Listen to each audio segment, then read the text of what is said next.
Satisfeito com os questionamentos que foram respondidos ali pela defensora?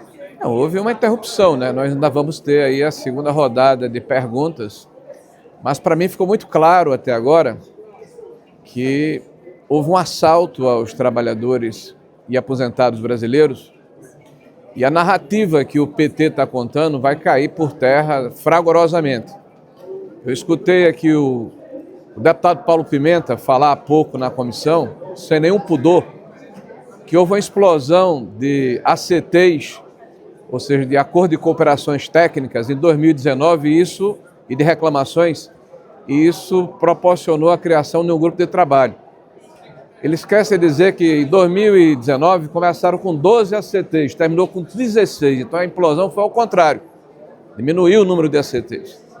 Eles esquecem de dizer que o governo do presidente Bolsonaro é o único governo que de forma sistêmica enfrentou a fraude na Previdência. Começou com a MP 871, que determinava inclusive a revalidação do cadastro dos aposentados. Eles esquecem de dizer que 90% quase desses cadastros eram da CONTAG, da CUT, ligada ao PT. E que, neste período, o governo, os parlamentares do PT e da esquerda impetraram dezenas de ações, inclusive emendas na MP 871, para impedir a validação desse cadastro. Além de materializar essa intenção de que não houvesse esse controle por parte do INSS, existem dezenas de discursos e pronunciamentos que foram feitos por ocasião da discussão da MP e da sua votação final, tanto na Câmara como no Senado. Então, as digitais da esquerda, da República Sindical, estão em todo o processo. Houve uma explosão, de fato, né, do número de reclamações a partir de 2023 e 2024. E em 2025, houve o afastamento do presidente do INSS pela Justiça e do procurador do INSS, porque apesar de todos os avisos que foram dados, e a gente está falando aí de 40 mil reclamações em 2019 para 1 milhão de reclamações que aconteceram por ano em 2024. Então esse governo não só prevaricou, como claramente encobriu o roubo que estava acontecendo. Agora, as narrativas, cada um faz as que quer. Nós vamos ter a oportunidade nessa CPMI de nos debruçarmos sobre fatos, né? Verificarmos de fato o que ocorreu. E eu não tenho dúvida que isso vai se impor naturalmente ao longo do tempo.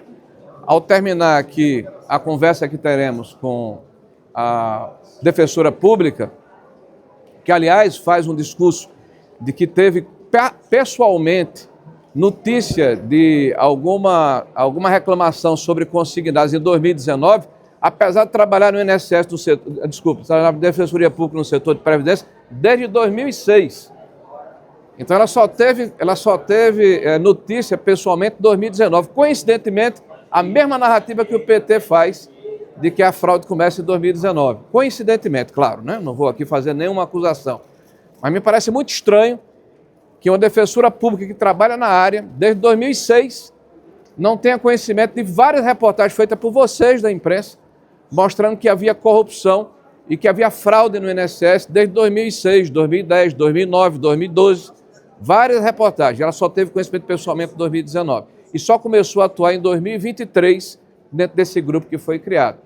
Então, fica muito claro, né, que todos nós estamos descortinando um grande escândalo. Eu diria que talvez seja até maior do que o escândalo da Petrobras, porque em volume superlativo nós estamos falando de 9 milhões de trabalhadores que foram lesados. E esses 9 milhões de trabalhadores, segundo a CGU, a Controladoria Geral da União, nas aferições que fez, mais de 98% desses trabalhadores não tinham conhecimento desse desconto associativo. Então a gente está falando aí no intervalo de 2 anos e meio, se formos jogar para esse lapso temporal, quase 18 bilhões de reais, e não 6. E com agravante, não é contra uma empresa, tá? Não é contra uma instituição, é contra senhores e senhoras indefesas do ponto de vista cognitivo e social, que foram lesados por uma quadrilha que se instalou dentro da Previdência, com conivência e cumplicidade de muitos.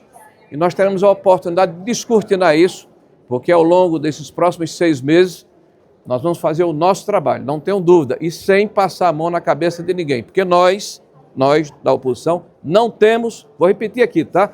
Bandido de estimação. Não há nenhum acordo. Se qualquer um tiver algum nexo causal que implique que por prevaricação, por omissão ou por ação concreta proporcionou esse tipo de situação, ele será convocado, tá? E nós vamos entender o que foi que aconteceu. E nós queremos que todos sejam punidos para que a sociedade brasileira não assista no futuro ações odiosas e, eu diria, constrangedoras, como está acontecendo hoje aqui no Brasil. Obrigado. Obrigada.